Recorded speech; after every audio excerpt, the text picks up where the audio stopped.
This programme offers an example of a key Stage 4 science lesson using resources linked to Ready to Learn, the experiment.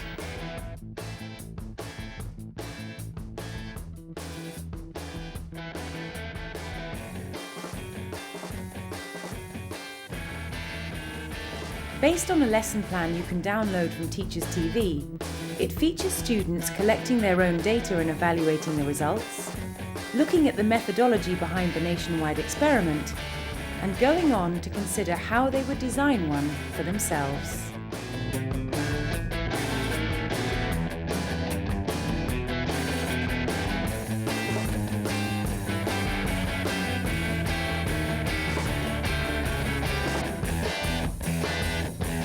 Tim Davis is about to teach his Year 10 class at Robert Clack Comprehensive School in Dagenham, Essex.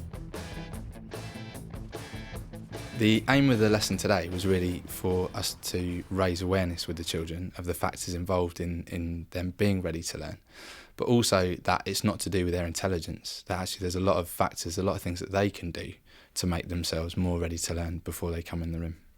All right, so when you come in, right, are you switched on? Are you ready to go? Are you looking at the boards? Are you got your pen out? Right, are you ready to go? Or do you come in and you're a bit like, oh, I'm a bit sluggish, oh, I'm a bit tired, can't really, what's going on? Who said what? Okay.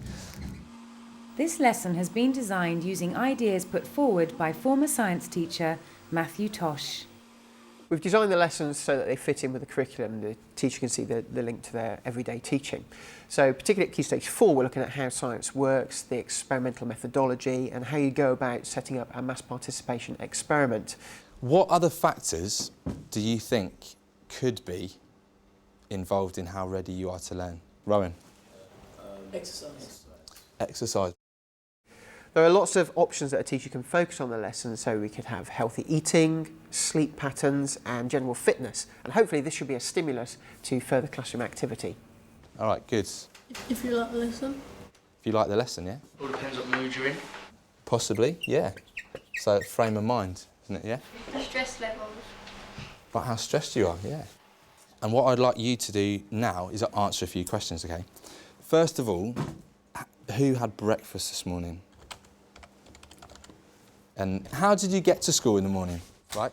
If you have a walk, does that mean you're a bit more ready to learn than if you came on a bus? Put your hand up if you walked to school. We do have quite a small catchment area, so probably pupils are from within a couple of miles, and some of them then can walk door to door. I was pleased today actually to see that about half of them, maybe more than half, do actually walk in. Have a quick calculate how many hours you got sleep last night. The last one we're going to do is possibly, there might be a connection between how fit you are and how ready you are to learn. So say you played rugby twice a week, like 2 or 3 times a week, you might come into the lesson, it might be that you're a bit more ready to go. All right? Say that you don't do any exercise at all, right? You go from school, get in the car, you go home and you sit in front of the TV. It might be that when you come into school, you do this as well, okay? You're not ready to go. So we wonder if that is a factor. Maybe it is. We chose to focus on exercise today because I know that the children do like to go outside and run around, and I personally believe that it is an important factor in how ready you are to learn.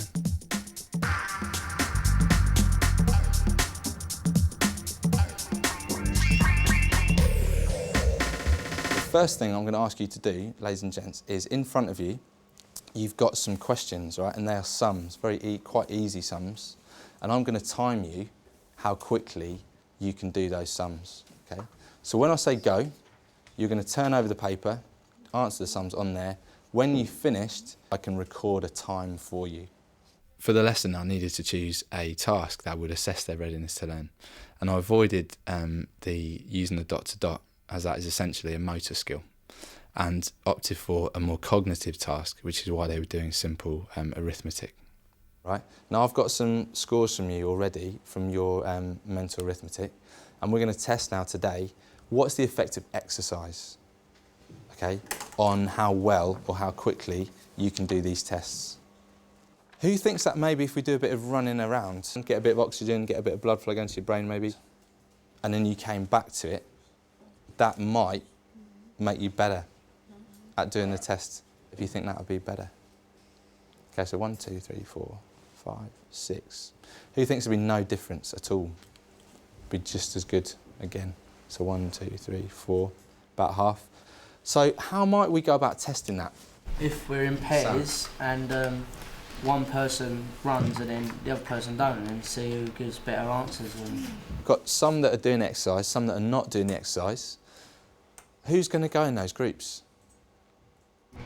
Put people who do sports in all in one, and then like people who don't do sports in the other. It's provided an important opportunity today for the children to gain confidence in data handling.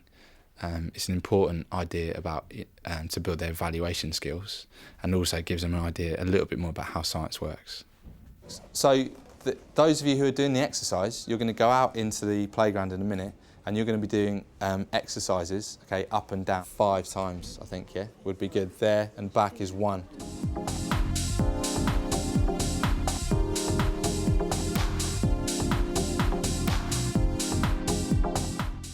So there were other options today with the exercise activity. They could have been doing step-ups, for example, in the classroom, or maybe some push-ups or sit-ups or something like that. And if you didn't want to do exercise, then potentially you could look at things like diet. Another alternative could be for the children to do a matching task, where perhaps they're matching a picture with a definition or a picture with a keyword.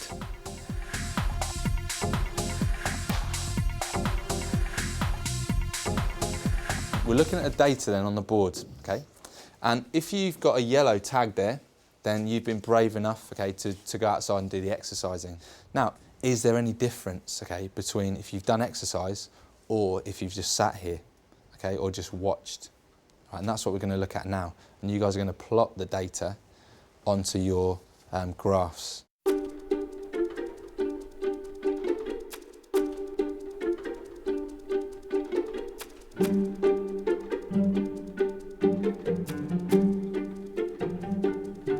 There is a lot of flexibility on how you approach the how science works in this lesson. So if you feel that your class needs to develop their graph plotting skills, that's absolutely fine, right the way through to analysing data from previous research findings. These are all important skills that scientists need.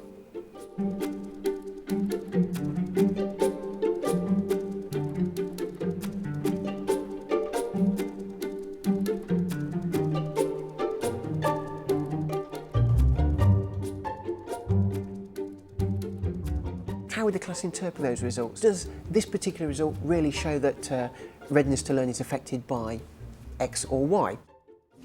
We've got the exercise people's time, which looks shorter, and the non-exercise people. Is there any difference between these two groups of data? What I'd like to do is put your hand up if you think there is a real difference between them. No, not really. Okay. There are many directions in which to take the lesson if you would prefer to focus on previous studies, including the nationwide ready-to-learn experiment itself. There really is a lot that you can milk from the how science works. So we've put in some examples of previous research findings where children can read the document with the teacher and then maybe form their own conclusion. We're also looking at experimental methodology. And are there any flaws in the experiment? Because there are loads and loads of variables that are coming into this experiment. And it might be that your class can see some potential flaws in the experiment. So it's a really good discussion point. Another option is designing your own experiment with particular focus on the methodology, the independent and the dependent variables. How could we test the whole school? Right, today we've just done our class. How could we scale that up to test the whole school? The opportunity for the children to be able to design their own experiments gives them a real chance to be like real scientists, you know, to engage in the process and to understand a little bit more, again, about how science works. This is really good practice for them at this stage. In Year 11, they'll be required to do some data analysis coursework, and also in the Keeping Healthy module in the 21st Century Science, they need to understand how studies are designed, looking at sample size, looking at group size, how to keep data reliable, how to organise the test groups as well. So this is all really relevant to that.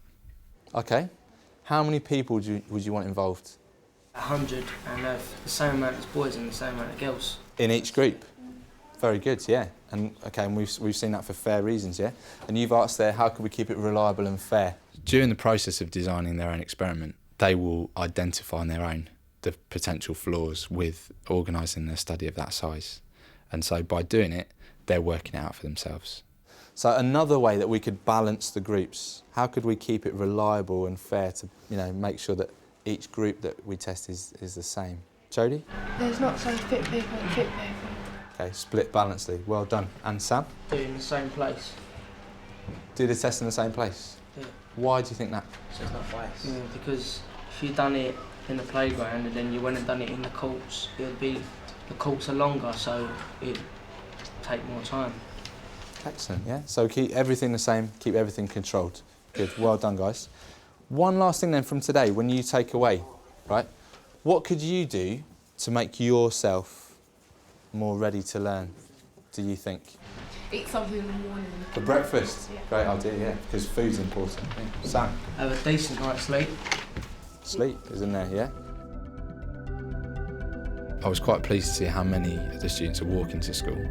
And I did notice a correlation, I believe, between regular exercise and how switched on they are when they come to the lesson. Potentially, a lot more of them need to get a bit more breakfast.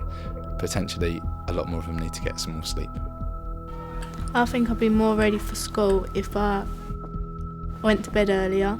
I'll eat in the morning, eat through during the day. I go to bed early, so I get a good hour's sleep, have nice nutritious breakfast, walk to school and exercise regularly. So I'm ready for school, ready to learn. And to download resources and lesson plans, please go to www.teachers.tv/experiment.